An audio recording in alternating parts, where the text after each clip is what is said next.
मार्च का महीना स्टार्ट हो गया है और मार्च के महीने की स्टार्टिंग में बहुत सारे लोग अपनी टैक्स प्लानिंग करने में जुड़ जाएंगे।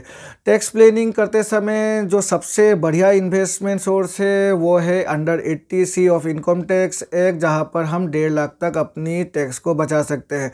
तो इसी को ध्यान में रखकर आज की वीडियो मैंने बनाई है। आज की वीडियो में मैं आपको ऐसी 5 इन्वेस्टमेंट सोर्स के बारे में सजेस्ट करने वाला हूँ, जहाँ पर आप अगर इन्वेस्ट करेंगे तो आपको एक अच्छी खासी रिटर्न के साथ साथ 1.5 लाख तक टैक्स रिबेट भी मिल पाएंगी।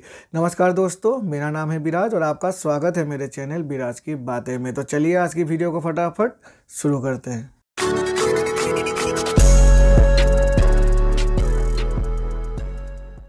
टैक्स प्लानिंग करते समय जो सबसे पॉपुलर स्कीम हमारे ध्यान में रहता है वो रहता है पब्लिक प्रोविडेंट फंड, जिसे हम पीपीएफ भी कहते हैं।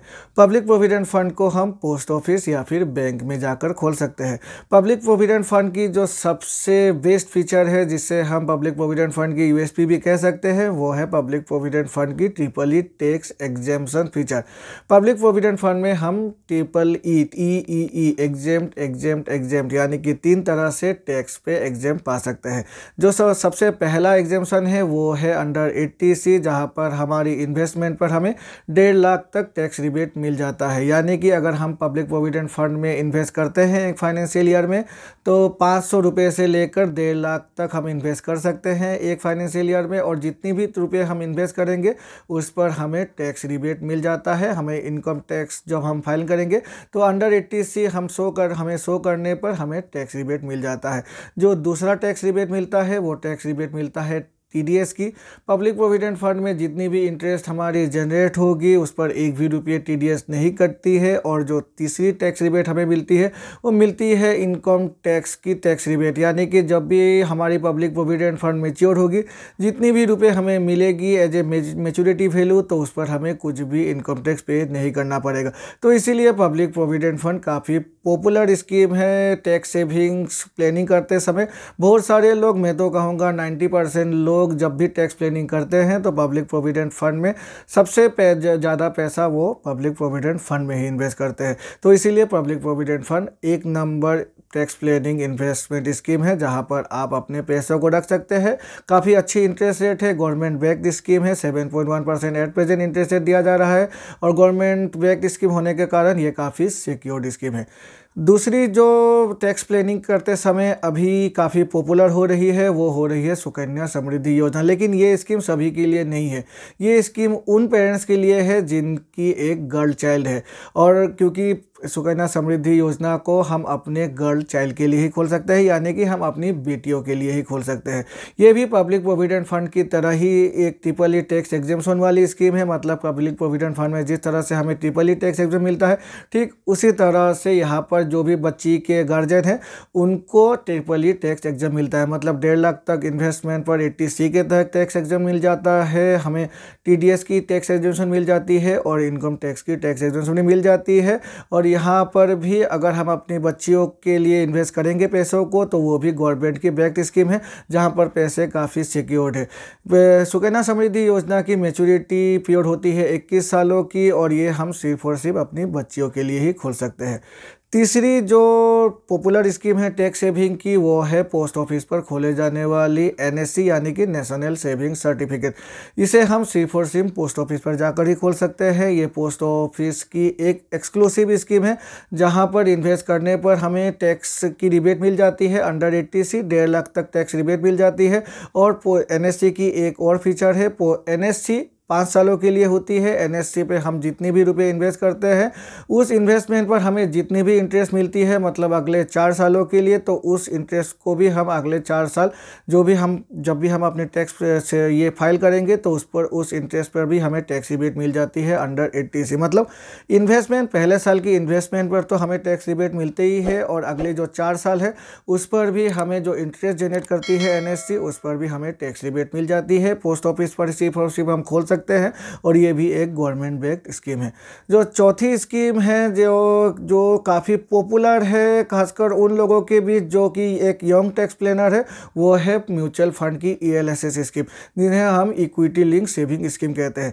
ये म्यूचुअल फंड की एक स्कीम है जहां पर हम पैसों को इन्वेस्ट करते हैं और इन्वेस्टमेंट करने पर हमें टैक्स रिबेट मिल जाता है अंडर 80C।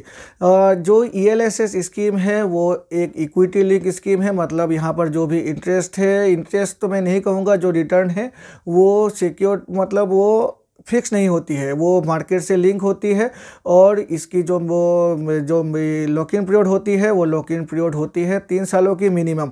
अन्य बहुत सारे कंपनियों की हम ELSS स्कीम खोल सकते हैं। म्यूचुअल फंड कंपनीज़ की अलग अलग कंपनीज़ की अलग अलग लॉकिंग पीरियड होती है, लेकिन जो मिनिमम लॉकिंग पीरियड होती है अंडर इनकम टैक्स एक्ट वो होती है 3 सालों की।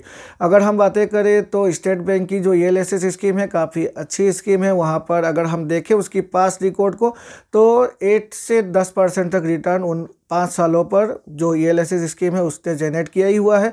अगर हम किसी भी कंपनी की ELSS स्कीम्स को देखें तो इंटरेस्ट काफ़ी अच्छा है, लेकिन एक बात आपको ध्यान रखना है, जो भी इन्वेस्टमेंट होगी वो इन्वेस्टमेंट होगी इक्विटी में, यानी कि अगर हम सरल शब्दों में समझे तो शेयर मार्केट में, और जो रिटर्न भी होगी वो शेयर मार्केट की ही रिटर्न होगी। तो इसीलिए यहाँ पर जो रिटर्न है वो फिक्स नहीं होती है। 5वीं टैक्स सेविंग इन्वेस्टमेंट स्कीम है बैंकों में खोले जाने वाली 5 सालों की टैक्स सेविंग फिक्स डिपॉजिट। आजकल सभी बैंक, चाहे वो नेशनलाइज बैंक हो या फिर प्राइवेट बैंक हो, वो अपने कस्टमर्स के लिए 5 सालों की tax saving fix deposit offer कर रही है। ये जो 5 सालों की टैक्स सेविंग फिक्स डिपॉजिट होती है, जैसे कि नाम से हमें पता है, उसकी मैच्योरिटी पीरियड होती है 5 साल और इसकी लॉकिंग पीरियड भी 5 साल होती है। मतलब अगर हमने इन्वेस्ट कर दिया है टैक्स सेविंग फिक्स डिपॉजिट पर तो हम अगले 5 सालों तक उन पैसों को नहीं निकाल सकते। यहाँ पर भी इन्वेस्टमेंट लिमिट 1.5 लाख रखी गई है, मैक्सिमम इन्वेस्टमेंट लिमिट, जहाँ पर हमें टैक्स सेविंग मिल जाती है, हम टैक्स की रिबेट मिल जाती है अंडर 80C, और जो इंटरेस्ट रेट है वो जो नॉर्मल फिक्स डिपॉजिट पर मिलती है वही इंटरेस्ट रेट यही जो टैक्स सेविंग के फिक्स डिपॉजिट है उस पर मिलती है। मतलब जिस बैंक में आप टैक्स सेविंग फिक्स डिपॉजिट खोल रहे हैं तो वहाँ पर जो नॉर्मल फिक्स डिपॉजिट की 5 सालों की जो भी इंटरेस्ट रेट होती है वही इंटरेस्ट रेट आपको टैक्स सेविंग फिक्स डिपॉजिट पर भी मिल जाएगी। ये एक अच्छी इन्वेस्टमेंट है, काफ़ी सेफ इन्वेस्टमेंट है, लेकिन अगर 5 सालों की तुलना करें तो अगर हम ELSS के साथ इसकी तुलना करें तो ELSS के मुकाबले में यहाँ पर जो रिटर्न है वो अच्छी नहीं मिल पाएगी। तो अगर आप एक यंग इन्वेस्टर है तो आप ये जो टैक्स सेविंग फिक्स डिपॉजिट है उसके बजाय आप किसी भी म्यूचुअल फंड कंपनी की ELSS स्कीम में इन्वेस्ट कीजिएगा जहाँ पर आपको अच्छे खासे रिटर्न मिल पाएगी। लेकिन अगर आप एक ऐसी व्यक्ति है जो रिस्क नहीं उठाना चाहते हैं तो आप ELSS छोड़कर बाकी जो 4 इन्वेस्टमेंट मैंने आपको बताया वो उनमें से किसी में भी एक इन्वेस्टमेंट कर ले लीजिएगा, जहाँ पर आपको एक स्टेडी रिटर्न मिलेगी और आपके जो भी टैक्स सेविंग की जो भी रिक्वायरमेंट है वो भी पूरी हो जाएगी। ये जो 5 इन्वेस्टमेंट मैंने आपको दिखाया उसके बावजूद भी आप और एक इन्वेस्टमेंट है जहाँ पर आप इन्वेस्ट करके अपने टैक्स को बचा सकते हैं, वो होती है यूनिट लिंक इंश्योरेंस पॉलिसी, जहाँ पर आप अपने इन्वेस्टमेंट करने पर आपको 1.5 लाख तक टैक्स सेविंग्स मिल जाती है।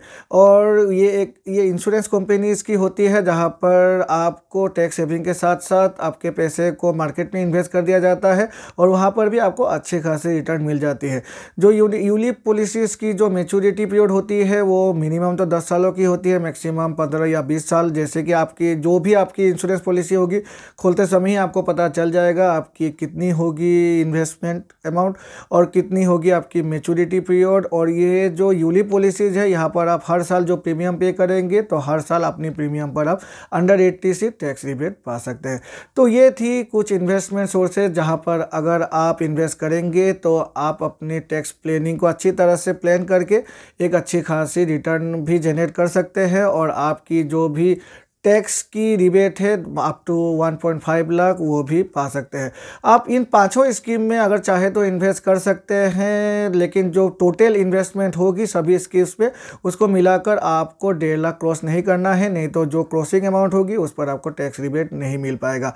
आशा है इस वीडियो को देखकर अभी आपको टैक्स प्लानिंग करने में कुछ आसानी होगी। और इस वीडियो को देखकर अगर आपको लगता है कि हाँ मैंने कुछ नया सीखा है या फिर इस वीडियो से मुझे कुछ फ़ायदा पहुँचा है तो आप मेरे इस चैनल को सब्सक्राइब कीजिएगा और मेरी वीडियो को भी लाइक कीजिएगा, और सब्सक्राइब करते समय जो बेल आइकन है उसे प्रेस कीजिएगा, जिससे कि मेरे ऐसे नए वीडियोस की नोटिफिकेशन तुरंत आपके पास मिल जाया करेगी।